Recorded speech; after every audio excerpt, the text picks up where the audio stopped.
Sup, guys? 1-1-1 yesterday. Obviously, not exactly what I wanted there. The push in the over 9 in the Cleveland at Toronto game was kind of frustrating, as I had mentioned that you could also take it over 8.5. So if people did that, they would have won that one. I think the over 9 should have won too. Both starting pitchers were not particularly good in that game. The game was already up to 6 runs through the first 3 innings, so it looked like that was going to be a no sweat over. And then the bullpens really didn't allow much of anything and wound up pushing on the 9. The Pirates game or whatever it was did go under, so that worked out. And then the Washington Nationals lost. That was also frustrating. They had a 7-5 lead going into the bottom of the 8th, and they gave up a run in the bottom of the 8th and then 2 in the bottom of the 9th and lost in walk-off fashion. Mitchell Parker wasn't horrible in the game, but I guess not quite good enough. Not sure that my read on any of those games is really actually wrong, but whatever. That is that is what it is. Excuse me. We move on to today. We'll just mention a couple of things about today's baseball card. Paul Skeens is, of course, pitching, but I mean, I think the value on him has kind of gone away a little bit, although, of course, he is looking like maybe he's going to be the rookie of the year. He's a dominant rookie pitcher, and he's facing a Tampa team who has never seen him before. And Aaron Savale does not have good numbers, or, he doesn't have great numbers against Pittsburgh either. And he doesn't have great numbers in general. So I still think Pittsburgh would be the only side to look at there, but you're looking at the line having gone up from minus 158 to minus 160 with 81% of the tickets on Pittsburgh and 70% of the cash on them, so less of the cash than the tickets. And maybe a bit too heavy a price, so I'm not going to do that. I will also point out I lean to the Yankees, although I'm not quite sure I want to quite do this one, but Nestor Cortez is pitching for them. He has really good numbers against Atlanta, whereas Max Fried for Atlanta has bad historical numbers against the Yankees. 70% of the tickets on the Yankees, 74% of the cash. So Yankees are public, but more of the cash coming in on them. And that line has moved up from minus 105 to minus 108. Should I actually do this one? I don't know. Maybe I don't quite want to do it, but I do lean to the Yankees in that one. The Yankees did win yesterday, though, to break a loss streak, which could mean two things, really. It could mean that Atlanta could come back with a bounce back in this one, or it could mean that it's going to start some momentum again for the Yankees after they were losing.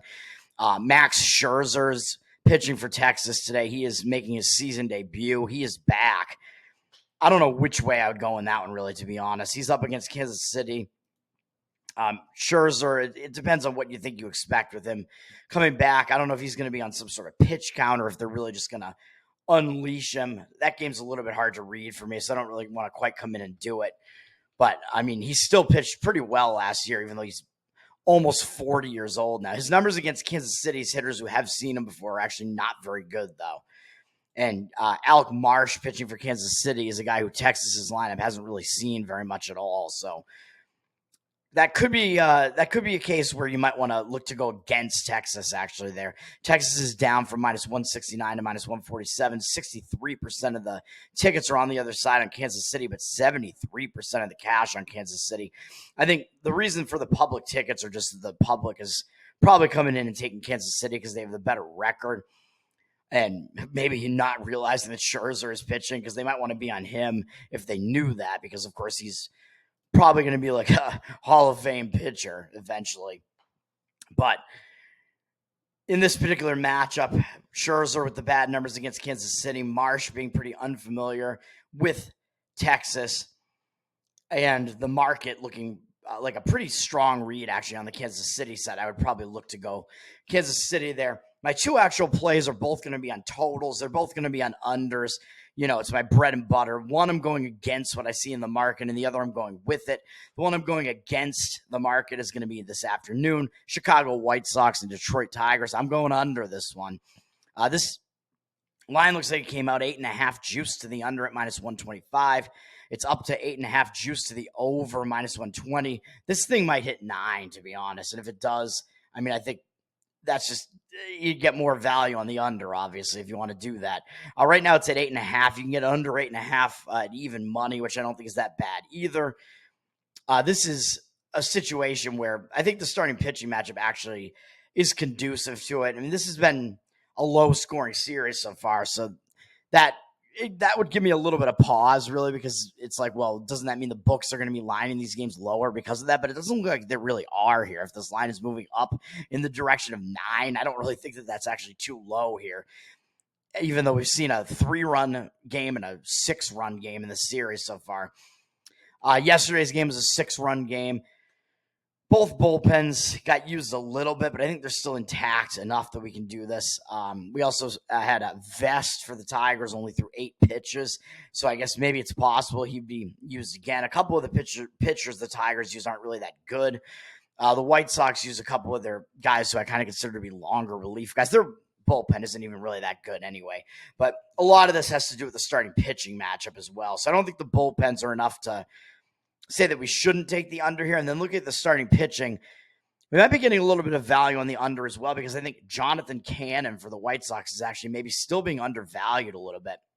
He's got a 3.34 ERA in his debut season, I believe. I think, or do I keep saying it's his debut? It is, yeah. There are some guys where I'm like, it's his debut season, but then it isn't. But for Cannon, it is 3.34 ERA. That's not bad. 1.24 WHIP. That's decent enough, I would say. He's got a 28-6 strikeout walk ratio. So that's one thing that I like to look at as an indicator where he's not walking a lot of guys. So that means he's got a good amount of command, even though the strikeout number isn't that high in 32 1/3 innings. He's allowed 34 hits, which is a little bit high, but a lot of that came from that one mess of a start that he had against Minnesota, which was his second start of the season, where he gave up 9 hits and 6 earned runs in 3 2/3. Other than that game, he's been pretty good otherwise. He only went 3 innings against the Red Sox. I don't know if that was a range-shortened game or what that was, because he was pitching a shutout in that one. And he's just been really good, actually, in the month of June. In 18 2/3 innings, allowing 14 hits, 15 strikeouts, and 2 walks. And he's only allowed 1 earned run over that time span. He was 1 out away from throwing a complete game last time out against Houston, which Houston's a good lineup. And he went 8 2/3 and threw a 7-hit shutout with 4 strikeouts and 1 walk. Great start from him. He's got over 100 pitches in 3 of his last 4 starts. So the White Sox are using this guy, man. They're unleashing him. He's getting a starter's workload, so I actually like that. I like that he's not walking a lot of people.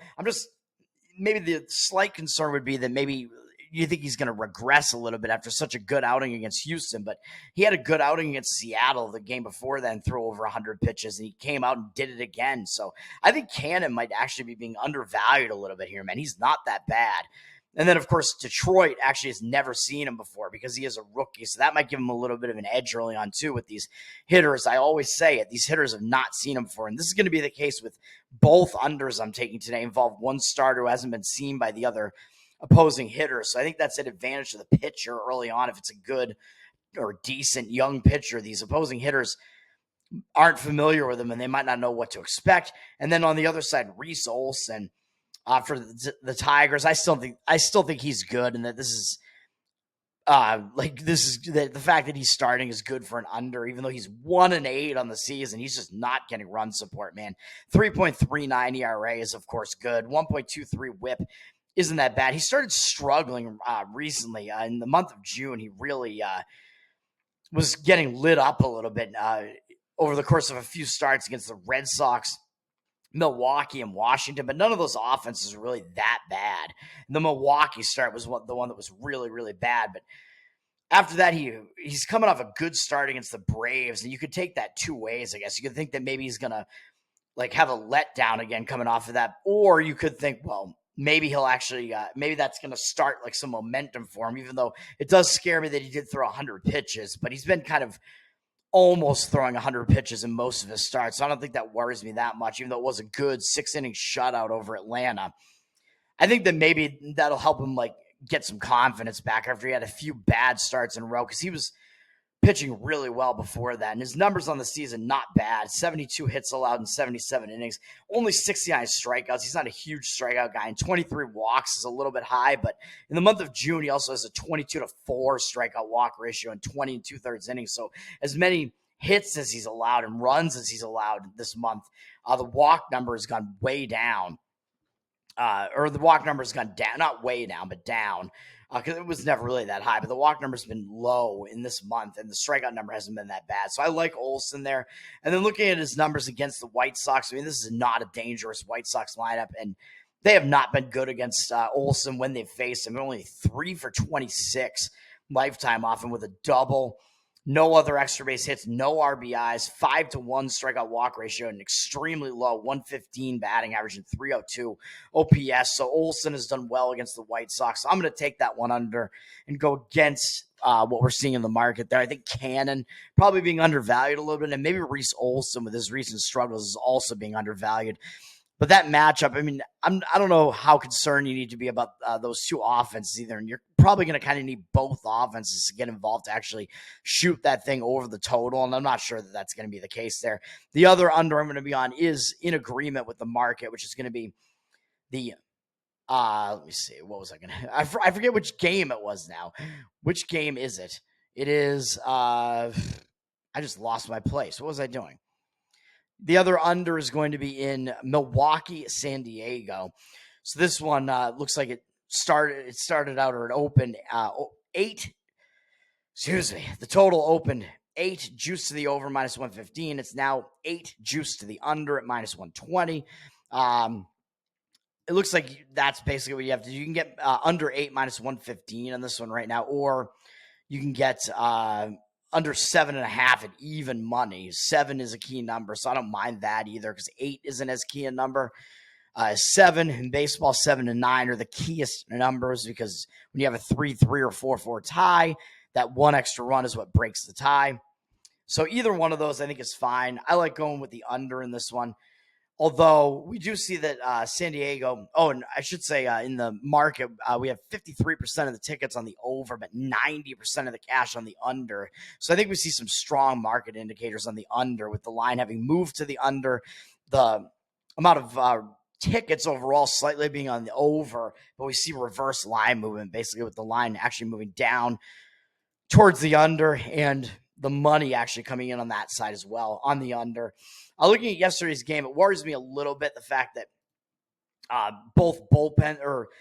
Padres bullpen got used a bit. So that worries me a little bit that the Padres used their bullpen, but they only used their closer Suarez for 3 pitches. So it is possible he might be available again, and their other guys probably aren't. So we're going to have to hope that we don't need that much bullpen usage from the Padres here, but Milwaukee also saved their bullpen completely yesterday almost after Rodriguez only went 4 innings. He's been struggling in his rookie season so far there, but Eunice came in and pitched 3 innings to kind of save the Milwaukee bullpen. So the Milwaukee bullpen is intact here. So I like all that, and I like the starting pitching matchup for this. Milwaukee has Tobias Myers pitching. He, I believe, is a rookie as well, and he's been doing well in his rookie season. A 3.26 ERA and 1.13 WHIP. He's off to the races, man. He's up to 9 starts now. He's been good. In his last 3 starts, he's gone 8 innings, 6 innings, and 6 1/3. Against Detroit, he threw a 1-hit shutout. The 6 innings was a 1-run performance against Toronto, and then he had a shutout against Anaheim, although Anaheim does suck. But he's only allowed 1 earned run in the month of June, 8 hits in 20 1/3 innings, and 15-6 strikeout walk ratio. So I do like those numbers, and after maybe a little bit of a rough start to the season, they're starting to unleash him a little bit more, man. He's thrown 100 pitches and 90 pitches in 2 of those 3 starts, only threw 66 in the Toronto game. So I don't exactly know why he came out of that game because he was being really efficient in that game. 66 pitches in 6 innings. That's efficiency, man. So he's been starting to go deeper into games, so I like that. He's been hard to hit. It's just that his walk number is a little bit high. But other than that, he's been pretty good, man. 47 innings pitched so far this season, 37 hits allowed, and a 42-16 strikeout walk ratio. So that's not too bad. The strikeout number, he's not really a strikeout guy, so the strikeout rate isn't that high. The walk rate is a bit high. Does need to keep that down, but hitters have been struggling to hit him, man. So I like this. And, of course, he's facing a San Diego lineup that's never seen him before. So, again, just like I said with the other game, I think that's a little bit of an advantage to that young pitcher early on with the opposing lineup, not having seen him before against a guy who's been pitching pretty well as of late. So I like that. So that's going to be an advantage to Myers early on. It should be against these San Diego hitters who haven't seen him before. Then on the San Diego side, Michael King is pitching, and he's putting together a pretty decent season as well. 3.49 ERA, 1.27 whip is a little bit high for my liking, but I'm going to give him a pass when it comes to this game. And his strikeout rate is insane this season, dude. 101 strikeouts in 87 2/3. That is ridiculous. It's just that he's been a little bit too wild, and he's walked 37. He's only allowed 74 hits over those innings, so he's not allowing a lot of hits. He's been pretty difficult to hit. It's just that walk number. I mean, he's wild, but he's also coming in and striking a ton of guys out. But it does mean that he, with all those walks and strikeouts, he throws a lot of pitches. So that's the one thing. He comes out of games early, so that does give me a little bit of hesitation where the Padres used their bullpen a bit yesterday. King tends to be inefficient with his pitches, so he might be coming out of the game earlier. So that worries me slightly. But other than that, I like the numbers that he's got, man. He's got one of the highest strikeout rates. And Milwaukee, we have a decent sample size to work with here. Milwaukee has a decent offense, but they have struggled against King when they've seen him. They're 6 for 35 off him lifetime, with a triple being the only extra base hit from William Adams. I don't even know how you pronounce his name. 13 strikeouts, 4 walks. So again, the walk number is a bit high, but whatever. That amounts to, in a decent-sized sample, a 171 batting average from Milwaukee's hitters and a weak 485 OPS against King. So King has been pretty good against these Milwaukee hitters. He's a guy who's come over from the Yankees organization. When he was on the Yankees, he pitched pretty well too, although he was mostly coming out of the bullpen. So we'll see what he can do, but he's definitely a strikeout man. And he did make some starts for the Yankees last season and pitched pretty well. So I like it. So those are the two plays, man. Under in Chicago White Sox, Detroit, it's under 8.5 at even money right now, plus 100. Although if you wait, you might even get under 9 on that. And Milwaukee, San Diego, under 8 minus 115. Or I guess you could take under 7.5 at even money as well. I don't mind either of those. Let's get some baseball wins. Come on, man. I'm sick of losing. I'm kind of hovering around just below the break-even point this year, man. After I'd gotten back above it, and now I'm back below it. Come on, let's turn it around again. Peace. I'm back home, baby. Peace.